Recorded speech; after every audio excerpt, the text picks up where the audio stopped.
Very good morning students and most welcome again in online classes. As you know that our poetry section is going on and right now it's time to have the poem number 4 in your syllabus as per your syllabus.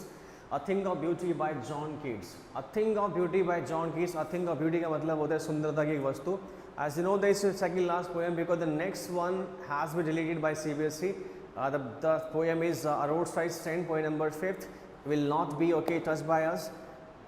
The last one like Anjani for Tiger will have it, there is no problem, but it's now second last poem, okay? And after this your book will be finished, okay? The last one like Anjani for Tiger. And right now I'm going to have the point number 4 as per your syllabus is about your A Thing of Beauty, सुंदरता की एक वस्तु by John Keats. By John Keats, let's say line students, A Thing of Beauty, point number 4. John Keats was a British romantic poet. John Keats जो British romantic poet थे. John Keats जो है British romantic poet थे, एक British romantic poet थे. Although train to be a surgeon, हालांकि वह एक रोमांटिक पोएट का मतलब रोमांचकारी कवि. The meaning of romantic poet is रोमांचकारी कवि थे. The meaning of romantic poet is रोमांचकारी कवि थे. Although train to be a surgeon, हालांकि वह एक सर्जन के रूप में, एक सर्जन के रूप में जो है एक शल्य चिकित्सक के रूप में वह ट्रेन थे. Keats decided to devote himself. Keats decided to devote himself wholly to poetry. और Keats ने जो है पूर्णतः संपूर्णतः अपने आप को जो है कविताओं के प्रति समर्पित करने का निर्णय लिया था. Keats' secret, his power to sway and delight the readers, lies primarily in his gift for perceiving the world and leaving his mood and aspiration in terms of language. The meaning of sway is influence करना, प्रभावित करना. The meaning of delight is प्रसन्न करना. The meaning of gift is प्रतिभा. Here gift का मतलब प्रतिभा इस कविता में. And the meaning of perceiving is experience करना, अनुभव करना. And the meaning of moods and aspiration का मतलब अपने मनोभाव, मूड्स मतलब मनोभाव है, फीलिंग्स है. एस्पिरेशन इज आकांक्षाएं, महत्वाकांक्षाएं हैं. So let's the translation. Keats secret is power to sway and delight the readers, कि पाठकों को, रीडर्स को, पढ़ने वालों को प्रभावित करने और प्रसन्न करने का कीट का जो रास्ता, पाठकों को, रीडर्स को प्रसन्न करने का और स्वयं करने का, प्रभावित करने का कीट्स का जो रास्ता lies primarily in his gift for perceiving the world. वह मुख्यतः प्राथमिक रूप से संसार को अनुभव कर लेने की प्रतिभा में था. वह प्राथमिक रूप से संसार को अनुभव करना, परसीविंग का मतलब होता है अनुभव करना, अनुभव कर लेने की प्रतिभा में था. ओके, अनुभव कर लेने की प्रतिभा में था. And living his moods and aspiration in terms of language. And leaving his moods and aspiration in terms of language, और लैंग्वेज के टर्म्स में, भाषा के संदर्भ में अपने मनोभावों और महत्वाकांक्षाओं को जो है जी लेने में था. ये राज था उनका पाठकों को इन्फ्लुएंस करने का, स्वयं करने का और द वर्ड इज डिलाइट, प्रसन्न करने का. इसी वजह से पाठक जो है, रीडर्स काफ़ी खुश हुआ करते थे उनकी कविताओं को पढ़ करके, उनके लेख को पढ़ करके. The following is an extract from his poem. ये निम्नलिखित जो है अंश जो है कविता से, कविता का नाम है एंडीमियन, और कविता का नाम है एंडीमियन. उस एंडीमियन जिसका पूरा नाम है Endymion a poetic romance. Endymion एक काव्य रोमांचकारी यहाँ पर एक कविता है. उस कविता में से अंश यहाँ पर लिया गया. The name of that extract, the name of that अंश is a thing of beauty, एक सुंदरता की वस्तु है. जॉन कीट्स के द्वारा यहाँ पर है, John Keats. Okay, so let's have a line. The next one, the poem is based on a Greek legend. ये कविता जो है ग्रीक लेजेंड पर बेस्ड है. ये कविता जो है ग्रीक की पुरानी कथा पर आधारित है. कविता A Thing of Beauty, ये कविता जो है एक ग्रीक एक देश का नाम है, उस देश के लेजेंड्स पर, उस देश की पुरानी कथा पर ये जो कविता है बेस्ड है. इन विच एंडीमियन, जिस पुरानी कथा में एक एंडीमियन नामक एक शेफर्ड है, एक पुरानी कथा है. उस पुरानी कथा में इन विच एंडीमियन है. अ ब्यूटीफुल यंग शेफर्ड, जो कि ब्यूटीफुल यंग शेफर्ड है, एक जवान सा सुंदर सा शेफर्ड है. शेफर्ड मीन्स गडरिया. एंड पोइट, कवि भी है. वो लिव्ड ऑन माउंट लैटिमस, जो कहाँ रहता है, माउंट लैटिमस में रहता है. कहाँ रहता है, माउंट लैटिमस पर रहता है. Had a vision of Cynthia, उसने सिंथिया का सपना देखा था. उस शेफर्ड ने, जिसका नाम था एंडीमियन, उसने सिंथिया का सपना देखा था. उसने सिंथिया का सपना देखा था. सिंथिया कौन है, द मून ऑफ गॉडेस, चंद्रमा की देवी. चंद्रमा की देवी के प्यार में पड़ गया था, मंत्रमुग्ध हो गया था. चंद्रमा की देवी के प्यार में पड़ गया था, उसका सपना देखा था, मंत्रमुग्ध हो गया था.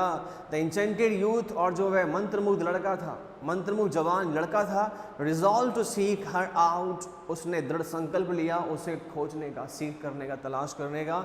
And so wandered away through the forest and down under the sea, और वह यहाँ वहाँ भटका, जंगलों में भटका, डाउन अंडर द सी, समुद्र के अंदर भी गया, डाउन अंडर द सी। कैसे गया, कैसे नहीं गया, don't ask me a question, because this story is purely legendary. This story is purely legendary. Greek legend, पौराणिक कथा है, कथा होती है। legendary stories, mythological facts होते हैं, basically are based on myth, झूठ पर आधारित होते हैं, कल्पना पर, imagination पर based होते हैं, एक just an imagination, okay? जो भी है, कभी तो पता नहीं कहाँ पहुँच जाता है। poet can reach anywhere, okay, in his own emotion, in his own emotion, a poet and poetess. Before you read, इससे पहले कि आप पढ़ें, कुछ लिखा है यहाँ पर आप सभी के लिए थिंक ऑफ ब्यूटी के बारे में। What pleasure does a beautiful thing give us, what pleasure does a beautiful thing give us, एक सुंदर वस्तु हमें कौन सा आनंद प्रदान करती है।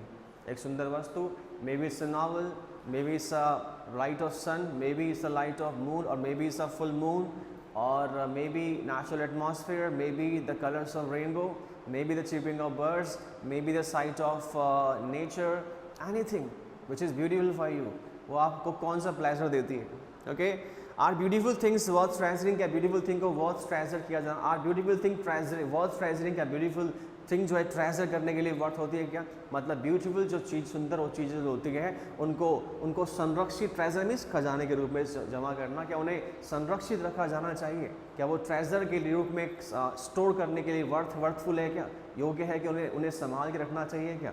Are beautiful thing worth treasuring, क्या ब्यूटीफुल थिंग वर्थ ट्रेजरिंग है क्या। अ thing of beauty is a joy for ever. I am having the line, the very first line of your poem, because the tools that we have discussed just before this one were about your just introductory part. Okay, you can say before you read, just after the introduction of poet John Keats. A thing of beauty is a joy forever. सुंदरता की वस्तु हमेशा आनंद प्रदान करती है। Okay, अगर मैं आपसे पूछूं तो what's your favorite or the most beautiful thing in your life? आपके जीवन में सबसे फेवरेट और सबसे मोस्ट ब्यूटीफुल थिंग कौन सी है। Or there's somebody, or you may answer like the chirping of birds, like the sunrise, like anything that's your favorite. And if you ask me, अगर मुझसे आप पूछें, I would say birds flying in the sky under the concealment of rainbow. काफ़ी सुंदर लगता है। It's so beautiful, huh? So beautiful. A thing of beauty is a joy forever. एक सुंदरता की वस्तु हमेशा आनंद प्रदान करती है। एक सुंदरता की वस्तु हमेशा आनंद प्रदान करती है। इस लवलीनेस इंक्रीजेस, इसकी सुंदरता हमेशा बढ़ती है, इसकी सुंदरता हमेशा बढ़ती है। It will never pass into nothingness, और इसकी सुंदरता कभी, नथिंगनेस का मतलब लुप्त नहीं होती। It never pass into nothingness, और इसकी सुंदरता जो कभी लुप्त नहीं होती, but will keep a bower quiet for us, बल्कि सुंदर जो वस्तु है, जो ब्यूटीफुल थिंग है, हमारे लिए बावर क्वाइट रखती है, मतलब हमारे लिए छायादार स्थल प्रदान करवाती है। एक सुंदर वस्तु हमारे लिए छायादार स्थल प्रदान करती है। The kind of breathing we have under the shade of a banyan tree, okay, under the shade of banyan tree, और एप्पल, और basically apple tree, whatever, like you can mention neem tree, उसकी छाया के नीचे इन द समर सीजन जब एक आनंद मिलता है, लाइक चारपाई लगा के सो जाए उस पर, क्या आनंद मिलेगा। और सुंदर वस्तु है the shade of the banyan tree, the shade of any tree, और उसकी सुंदरता कभी लुप्त नहीं होती, कभी ख़त्म नहीं होती। जन्नत में आनंद नहीं मिलेगा, स्वर्ग में, हेवन में आनंद नहीं मिलेगा जो हमें सुंदर वस्तुओं के तरह मिलता है। Okay, a bower quiet for us, एक बावर क्वाइट हमारे लिए, एक मतलब वो सुंदर वस्तु हमारे लिए एक छायादार स्थल प्रदान करती है। एंड अ स्लीप, और एक ऐसी निद्रा, एक ऐसी नींद। The meaning of bower quiet was and is छायादार स्थल, एक ऐसा स्थल जिसमें शेड होता है, छाया होता है, can be the under shade of your trees. And a sleep and a sleep full of sweet dreams, और एक ऐसी निद्रा हमें प्रदान करती है जो फुल ऑफ स्वीट ड्रीम्स की होती है। जो फुल ऑफ स्वीट ड्रीम्स का मतलब है जो मधुर स्वप्नों से भरी होती है, ऐसे निद्रा हमें प्रदान करती है। थिंग ऑफ ब्यूटी जो है, एक सुंदर वस्तु हमें कैसे नींद प्रदान करती है जो फुल ऑफ स्वीट ड्रीम्स होती है, जो सपनों से भरी होती है, मधुर सपनों से भरी होती है। If everything just beautiful around you, अगर आपके आसपास सब कुछ ब्यूटीफुल सा होता है, like beautiful atmosphere, okay, beautiful a beautiful house you have, beautiful natural environment you have, beautiful people you have around you, like very cultured people you have, very civilized people you have, everything becomes so beautiful. अपने आप सब कुछ beautiful से बन जाता है। You are beautiful, वो सही है, आप beautiful हैं। beautiful का मतलब आप cultured हैं, by face and inner जैसा भी सब कुछ है, cultured है, काफ़ी disciplined है, लेकिन अगर आपके आसपास सारी चीज़ें cultured हो जाती है, मतलब डिसिप्लिन हो जाती है, तो it means that your life becomes so beautiful, और जो नींद आपको आएगी वो काफ़ी मधुर सपनों से भरी होगी। आसपास नेगेटिव होने की वजह से प्रॉब्लम होती है, डिस्पॉन्डेंस आती है, निराशाएं मिलती है, the same we'll have in the next line, okay. And a sleep will full of sweet dreams, और ऐसे निद्रा जो मधुर सपनों से भरी होती है। एंड हेल्थ, और ऐसा स्वास्थ्य, एंड हमें स्वास्थ्य मिलता है। एंड क्वाइट ब्रेथिंग, और शांत श्वास हमें प्रदान करती है, ए थिंग ऑफ ब्यूटी। और सुंदरता की वस्तु जो है हमें हेल्थ प्रदान करती है, शांत श्वास प्रदान करती है, एक ऐसी श्वास जो क्वाइट है, बड़ी स्टिलफुल है, बड़ी पीसफुल है, okay. No, nothing is cruel about, if you are under the shade of nature and natural atmosphere, there is nothing is cruel about, कुछ भी लड़ने के लिए नहीं होता है, ओके। लड़ने के लिए क्या होता है उस पर डिस्कस नहीं करेंगे हम लोग यहाँ पर, उस पर कुछ बातें यहाँ पर आएगी ज़रूर, लेकिन कुछ और डिस्पॉन्डेंस के पॉइंट ऑफ व्यू से।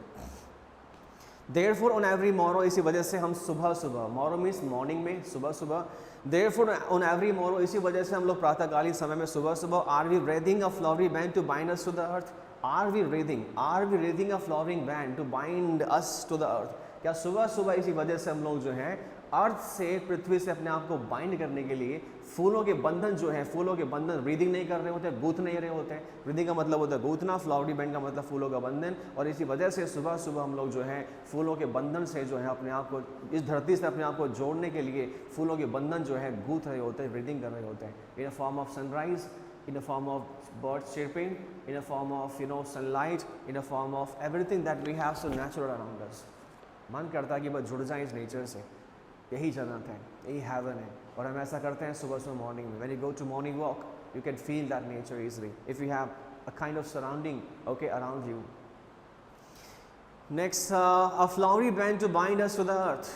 लाइन हो चुकी है। Spite of despondence, spite of despondence का मतलब despondence में निराशा, निराशा के बावजूद, स्पाइट में despite of, okay, in spite of के बावजूद, निराश कंजक्शंस वी हैव, ओके।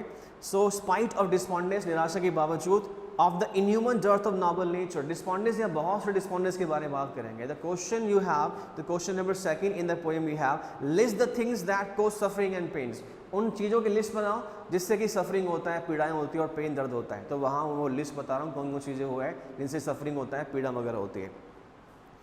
तो बात करते हैं चीज़ों के बारे में। स्पाइट ऑफ डिस्पॉन्डेंस, निराशा के बावजूद, okay, of the inhuman dearth of noble natures, inhuman dearth का मतलब होता है अमानवीय कमी, नॉबल नेचर्स का मतलब होता है आदर्श मनुष्य, लर्न पीपल, कि आदर्श मनुष्यों की अमानवीय प्रकृति के बावजूद, आदर्श मनुष्यों की अमानवीय प्रकृति के बावजूद, मतलब repeat the line again, and of spite of despondence, निराशा के बावजूद, of the inhuman dearth of noble natures, आदर्श मनुष्यों की अमानवीय कमी के बावजूद, नॉट प्रकृति, डर्थ मीन्स कमी होता है, लैकिंग कमी होना, आदर्श मनुष्यों की अमानवीय कमी के बावजूद, बिकॉज ऑफ अनहेल्दी जीलियसफुल environment, because of wrong methods, learn people जो हैं फिलहाल वो स्पॉइल हो रहे हैं, उनका लैकिंग है, विद्वान लोगों का, नॉबल नेचर्स का, नॉबल मैन का लैकिंग है, कमी है, ओके, और ये डिस्पॉन्डेंस है, निराशा है, ओके।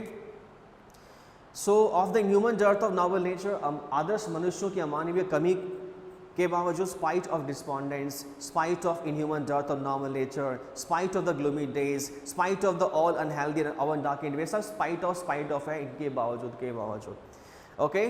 मतलब इतना प्रॉब्लम होने के बावजूद, ये सब होने के बाद, वो ये प्रॉब्लम होने के बाद भी कुछ अच्छा दिखाएंगे आपको कविता में यहाँ पर, ओके। स्पाइट ऑफ डिस्पॉन्डेंस, निराशा के बावजूद, spite of inhuman dearth of noble natures, आदर्श मनुष्यों की, विद्वान लोगों की अमानवीय कमी के बावजूद, स्पाइट ऑफ ग्लूमी डेज, अंधकार में दिनों के बावजूद, दुख भरे दिनों के बावजूद, ग्लूमी मीन्स दुख भरे दिनों के बावजूद, spite of all the unhealthy and our dark ways, सभी अनहेल्दी और अवर डार्क वेज का मतलब है सभी अस्वास्थ्यकर और अंधकारमय तौर तरीके, जैसे हम लोग क्या बोलते हैं यहाँ पर, सेल्फिश एंड जीलियस मेथड्स, कि spite of selfish and zealous methods, कि स्वार्थ भरे और ईर्ष्यालु भरे मेथड्स के बावजूद, स्वार्थ भरे का मतलब अनहेल्दी, ईर्ष्यालु मतलब अवर डार्क इन वेज, कि स्वार्थ भरे जीलियसफुल और जो सेल्फिश और जो जीलियसफुल मेथड्स यहाँ पर है, that contains actually that symbolize the meaning of all the unhealthy and our dark in means का मतलब यहाँ पर है कि सेल्फिश एंड जीलियस मेथड्स, कि जो स्वार्थ भरे और ईर्ष्यालु भरे मैथड्स हम यूज करते हैं, उनके बावजूद,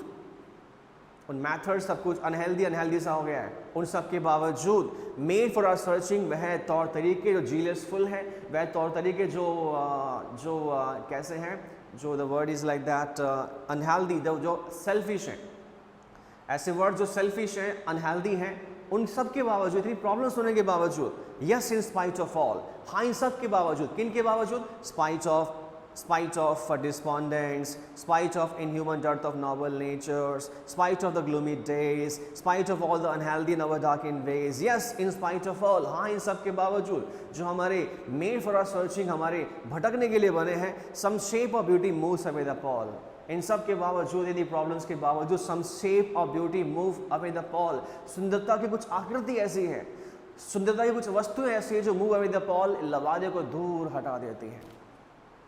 पैल का मतलब होता है लबादा, अंधेरे का लबादा, बुरी आत्माओं का लबादा, नेगेटिव सोर्सेज का लबादा, एक ऐसा चोगा, ऐसा लबादा जो आपने अननेसेसरली पहन रखा है, डिस्पॉन्डेंस का, निराशा का। Yes in spite of all some shape of beauty, सुंदरता की कुछ आकृति या कोई वस्तु जो है, moves away the pall from our dark spirits, हमारी अंधेरी आत्माओं से, हमारे अंधेरे अंतर्मनों से, इस प्रकार के लबादे को दूर कर देती है। अब वो ऐसी चीज़ें कौन कौन सी है? Can you list the those things that can basically the word is like away the pall from our dark spirits. Can you mention some things जो हमारे डार्क स्पिरिट्स से, हमारी अंधेरी अंतर्मन आत्माओं से जो है फिलहाल इस तरह के लबादे को, इस तरह के ब्लैक जो क्लोथ्स हैं या जिस तरह का जो ब्लैक एटमॉस्फेयर है, डिस्पॉन्डेंस है, उसको दूर कर सकती है? कुछ ऐसी चीज़ें हमारे पास है क्या? Yes, we have natural beauty, we have like sun, we have like moon, we have like flowers, we have like daffodils, we have as per the poem, okay? तो अब उन चीज़ों के बारे में बात करेंगे। तो हमने सफरिंग और पेन वाले ब्यूटी, उस पे थिंग्स के बारे में तो बात कर ली। Now will discuss about the thing of beauties, the things of beauty. हाँ, सच द सन, जैसे कि सन है, सूरज है, द मून चंद्रमा है, ट्रीज ओल्ड एंड यंग, नए पुराने वृक्ष हैं।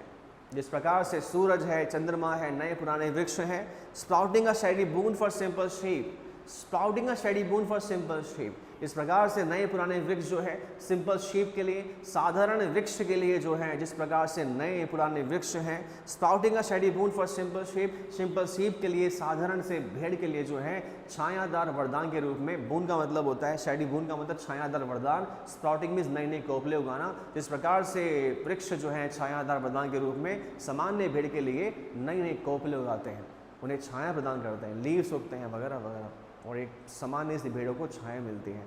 और इस तरह सुंदर वस्तुएं सारी की सारी है। द वर्ड इज स्प्राउटिंग के लिए कि पेड़ जो है नए मौसम में, स्प्रिंग के सीजन में, जस्ट आफ्टर ऑटम और रेनी सीजन में नए नए लीव्स निकालते हैं। तो पता है, you know the very best sprouting करना, ओके, नई नई कोपले निकालना। सन जो है ब्यूटीफुल है, पता है सभी को। मून ब्यूटीफुल है। ट्रीज ओल्ड एंड यंग, नए पुराने वृक्ष ब्यूटीफुल हैं। और सिंपल शीप के लिए जो है, सिंपल शीप के लिए छायादार वरदान के रूप में जो नई नई कोपले उगाते हैं। इसका मतलब यहाँ पर क्या, let's clear out. Why has the poet mentioned the word simple sheep here? In simple sheep है the question is that, okay, ये तो ठीक है, सभी का समझ आ रहा है यहाँ पर कि sprouting a shady boon, sprouting a shady boon for simple sheep, ये simple sheep के लिए shady boon जो sprout करते हैं, नए पुराने वृक्ष जो हैं एक सुंदर वस्तु के रूप में। How is it possible? Actually, poet believes that, the poet John Keats believes that the simple sheep, basically why he has used the word simple sheep in this poem, the reason is that the poet believes that, कि कवि का यहाँ पर विश्वास है, मानना है, believe भी है, विश्वास भी है, मानना भी है। वो ये मानना है कि exactly even the Lord Christ was a shepherd, कि यहाँ तक कि लॉर्ड क्राइस्ट जो वो भी एक शेफर्ड थे। The Lord Christ was a shepherd, okay, was a shepherd and he was surrounded by his own flock of sheep and the common followers, और उनके चारों ओर जो है अपनी भेड़ का झुंड हुआ करता था, because he was a shepherd. Lord, okay, Christ was a shepherd himself, वो खुद ही शेफर्ड थे, and he was surrounded by a flock of sheep and the common followers there. Is it clear? And the sheep, and the not sheep, sheep, and the sheep basically are the symbols of divine beauty. Okay, and for him means the Lord Christ, the sheep were the symbol of divine beauty. So that's why the sheep, simple sheep word has been mentioned in this poem by John Keats as a thing of beauty. Is it clear? If examiner would ask you about what's the meaning, what's the word simple sheep symbolizes here, what do you mean by the simple sheep in this poem, then you will try the answer like that. The simple sheep actually symbolizes here the divine beauty or the beauty of innocence. The divine beauty or the beauty of innocence, because as per the poet believes, that even Lord Christ was a shepherd, he was surrounded by his own flock of sheep One flock of sheep and the common followers. And here the simple sheep mean that the simple sheep mean here is the divine beauty, दैवीय सुंदरता, दैवीय सुंदरता and the beauty of innocence, मासूमियत की सुंदरता। भेड़ों के बड़े बड़े जो है सिंग नहीं होते होंगे, लेकिन उनका जो बिहेवियर काफ़ी सिंपल होता है, बहुत सिंपल होता है। इस पर डिवाइन ब्यूटी दिखाई देती है उनकी आंखों से, उनके चेहरे से। The sheeps are so very commoners, okay, so commoners. So let's say when such are daffodils, और इसी तरह से सुंदर वस्तुओं में शामिल है डैफोडिल्स, नरगिस के फूल। कवि के अनुसार हमारे नज़र में बहुत सी बातें हो सकती है सुंदर वस्तुओं के रूप में। कवि यहाँ पे कहता है कि सच आर डैफोडिल्स, इस तरह से हैं डैफोडिल्स, नरगिस के फूल बहुत सुंदर होते हैं, so beautiful, thing of beauty है। कवि का कहना है डैफोडिल्स यहाँ पे क्या है, थिंग ऑफ ब्यूटी है। इसी तरह से हैं डैफोडिल्स, नरगिस के फूल। With green world they live in, जिस तरह से वो with the green world they live in, वे हरे संसार के निवासी हैं, वे हरे संसार में रहते हैं, नेचुरल इन्वायरमेंट में रहते हैं, नेचुरल एटमॉस्फेयर में रहते हैं, हरे संसार के निवासी हैं। With the green world they live in, हरे संसार में रहते हैं। जो रहता है वो कौन होता है, निवासी होता है, रेजिडेंट। और वे डैफोडिल्स जो हरे संसार के निवासी हैं। एंड क्लियर रिल्स, और इसी तरह से सुंदर वस्तु हैं। क्लियर रिल्स का मतलब स्वच्छ सरिताएं, क्लियर रिल्स, स्वच्छ सरिताएं, that for themselves a cooling cover make against the hot season. इसी तरह से क्लियर रिल्स हैं, that for themselves a cooling cover against the hot season, जो अपने आप को हॉट सीजन होने के बावजूद, meaning of clear rills, small rivers, छोटी छोटी नदियाँ, जो हॉट सीजन होने के बावजूद, गर्म ऋतु होने के बावजूद, जो कि ग्रीष्म ऋतु होने के बावजूद अपने आप को ठंडे झुरमुट में, the word is like that, a cooling covered, अपने आप को कूलिंग कवर्ड में, अपने आप को ठंडे झुरमुट में बदल लेती है। पानी बड़ा शीतल और ठंडा होता है नदियों का, चाहे वो नदियाँ बड़ी हो या छोटी हो, चाहे small, like the word is there, like clear rills we have, स्वच्छ सरिताएं, छोटी छोटी नहरें वी हैव। गर्मी के मौसम में आनंद आ जाता है पानी पी करके नदियों का। और जब नेचुरल एटमॉस्फेयर में, okay, you fulfil your thirst in a kind of atmosphere where there is hot season, you will be surprised to see the nature of beauty there, just because of that plain water, the water of that clear rills there, okay. Let's have, तो clear rills भी यहाँ पर क्या है, a thing of beauty. Examiner will ask you the list of thing of beauty, that for themselves line हो चुकी है, against the hot season, the mid forest break। इसी तरह सुंदर वस्तुओं में शामिल है mid forest break, जंगल के बीच की झाड़ियाँ। ब्रेक का मतलब है झाड़ियाँ, जंगल के बीच की झाड़ियाँ। Rich with sprinkling of fair must rose bloom, जो कि रिच है, संपन्न है, with sprinkling of fair musk rose blooms. उन झाड़ियों में जो है स्प्रिंकलिंग, छिड़काव होता है, वह झाड़ियाँ संपन्न है। एग्जाम्पल है, अगर परिवार हेल्दी है, वेल्दी है, सपोज करें, तो काफ़ी और भी बहुत कुछ उसके पास है, तो रिच होता है काफ़ी। इसी तरह से जंगल के बीच की झाड़ियाँ रिच हैं, काफ़ी संपन्न है। With a sprinkling of fair musk rose, किसके साथ, फेयर मस्क रोज के साथ। ये क्या होता है, सुगंधित फूल का पौधा है। Fair musk rose means here, सुगंधित फूल का पौधा है। The poet clearly mention here, साफ साफ बताया यहाँ पे, that the mid forest brake rich with a sprinkling of fair musk rose blooms, कि जो मिड फॉरेस्ट की जो ब्रेक है, जो झाड़ियाँ हैं, वो संपन्न है, उन पर छिड़काव है। किस चीज़ का, फेयर मस्क रोज का, सुगंधित फूल के पौधों का, जो ब्लूम्स है, उनके फूल जो खिलते हैं। झाड़ियाँ भी सुंदर होती हैं, ब्रेक्स भी काफ़ी ब्यूटीफुल होती है, so beautiful, okay. And such too is the grandeur of the doom of the doom we have imagine for the mighty dead. And such too is the grandeur, और इसी तरह से महिमा है। इसी तरह से सुंदर वस्तु में क्या शामिल है, and such too is the grandeur of the doom we have imagine for the mighty dead, और इसी तरह से माइटी डेड, शौर्य वीरों की नियति की जो महिमा की कल्पना हम लोग करते हैं, वो भी सुंदर है। और यहाँ पर ग्रैंडर का मतलब होता है महिमा, गाथा गाना। डूम का मतलब है नियति, उनकी नियति। इमेजिन मीन्स कल्पना करना। और इसी तरह से माइटी डैड, जो मृत शौर्य वीर हैं, जिन्होंने हमारे देश के लिए जान दिए हैं, प्राण दिए हैं, और जिनकी नियति की महिमा, जिनकी नियति में की महिमा की गाथा हम लोग गाते हैं, कल्पना करते हैं, वो भी एक सुंदर वस्तु है, वो भी एक सुंदर वस्तु है। when you are so patriotic, when you feel the sensation of patriotism, okay, that feeling and that sensation is also a thing of beauty. जवान से पूछिए जरा कश्मीर के बारे में क्या विचार है आपके, बड़ा खुश होकर बोलेगा। जवान से पूछिए कि वेस्टर्न पंजाब के बारे में क्या विचार है आपके, बड़ा खुश बोलेगा। Don't mention the same in examination, I am just trying to explain the given line, the given meaning of the grandeur mighty dead को कैसे आप लोग नियति गाथा गाते हो वगैरह, वो सुंदर कैसे हो गया। किसी सोल्जर से पूछो, बीएसएफ वाले से पूछो, आर्मी मैन से पूछो कि क्या कहते हो कश्मीर के बारे में, क्या ख्याल है आपके पंजाब के बारे में, वेस्टर्न पंजाब के बारे में जो पाकिस्तान में। इट से गोली चले चाहे चले कितने बम, ना पंजाब देंगे ना ही कश्मीर हम। ये बातें कहने में बड़ी स्ट्रॉन्ग लगती है, लेकिन फिलहाल ये has a sensation of patriotism. और जब कुछ ऐसा होता है किसी के मन में, किसी की विचारधारा में, ब्यूटी है। क्या है? ब्यूटी है। कवि के अनुसार ब्यूटी है। लिखा हुआ है, and such too is the grandeur of the dooms we have imagined for the mighty dead. और इसी तरह से माइटी डेड, जो मृत शौर्य वीर हैं हमारे, उनकी जो नियति की जो गाथा, उनकी नियति की जो महिमा हम लोग करते हैं, उनकी कल्पना करते हैं, सुंदर वस्तु है। क्या है? अ थिंग ऑफ ब्यूटी है। अ थिंग ऑफ ब्यूटी है। We are having the list of thing of beauty one by one, one after one. All lovely tales that we have heard or read, all lovely tales, वो सारी सुंदर कहानियाँ कभी भी सुनी हो आपने, या पढ़ी हो या पढ़ोगे। All lovely tales that we have heard or read, वो सभी सुंदर कहानियाँ, वो सभी lovely tales that we have heard or read, जो हमने सुनी है और पढ़ी है। वो सभी सुंदर कहानियाँ जो हम सभी ने सुनी है और पढ़ी है। An endless fountain of immortal dream, वो सभी सुंदर कहानियाँ जो हमने सुनी है पढ़ी है, क्या है? अ थिंग ऑफ ब्यूटी है, bye John Keats. A thing of beauty है। सभी सुंदर कहानियाँ जो आनंद प्रदान करती है इस लाइफ में जीने के लिए, सुंदर कहानियाँ। I am saying the lovely tales, not the vulgar tales, vulgar not the vulgar one, lovely tales. An endless fountain of immortal drink, और कवि कहते हैं कि endless fountain of immortal drink, और अमृत का वो अनंत झरना। और अमृत का वो अनंत झरना, झरने से मतलब यहाँ पर नहीं कि झरना जो ऊपर हेवन से आ रहा है, स्वर्ग से आ रहा है। लिखा हुआ नीचे, pouring unto us from the heavens bring, वह अमृत का वह एंडलेस फाउंटेन का मतलब अनंत झरना हो गया। झरना जो बहता रहता है, अनंत है, बहता रहता है। ऑफ इमॉर्टल ड्रिंक का मतलब है अमृत का, ड्रिंक पीने वाला अमृत का। Pouring unto us from the heavens bring, वह झरना, वह अमृत जो हम तक जो है पोर होके आता है, बहकर आता है हेवंस ब्रिंग से, स्वर्ग के किनारे से, स्वर्ग के किनारे से।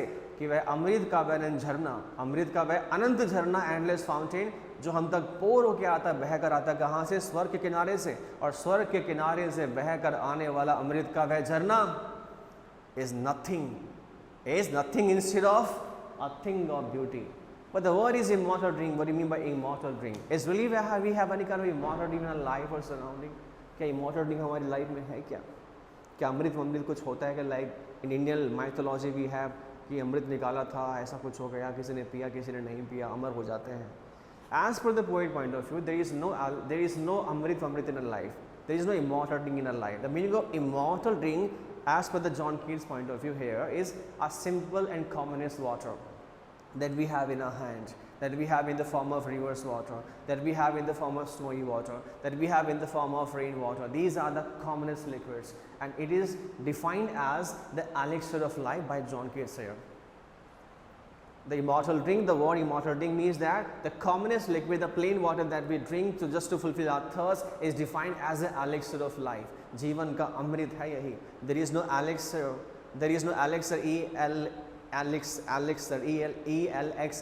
elixir, amrit. There is no elixir instead of this plain water. So immortal drink means to say the water kinds of water that I have mentioned just before some moments here. तो वहाँ पे ये वाला water है as per the John Keats है. Okay students, these all are things of beauty as per the perfect translation of the given poem. Is that clear? So let's have a figure of speech also, because the same mayor would ask, the same mayor may not be asked in a board examination. पूछी जाती भी है, पूछी नहीं भी जाती है. If there is a stanza होता है एग्जाम में, stanza आता है हमारे बोर्ड एग्जामिनेशन में, पोएम में क्वेश्चन आंसर भी आता है, stanza भी आता है. In stanza supposed to be there are 4 questions. The last one or the second one or first one, any question may be of your list of your figure of speech. The examiner will not ask you about the definition of figure of speech like we had lots in our previous poet, like the first one, second one we had. Okay, we'll have figure of speech one by one where there is a clear indication of those figure of speech, or those who are hidden वो नहीं पूछ जाएगी आप लोगों को, ठीक है? Don't worry, the simplest one will be asked, and we'll have the simplest one which is quite clear in nature here. Question will be like that in examination. Examiner क्या पूछेगा? Find out the figure of speech in the second last line of the given stanza, or which figure of speech is used in the mentioned 4 lines.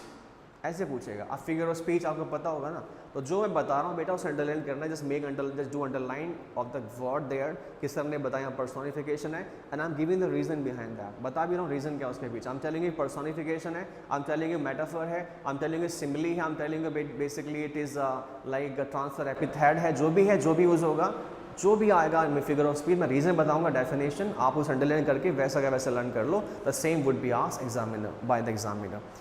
The first figure of speech here we have in line number 4 is bower quiet.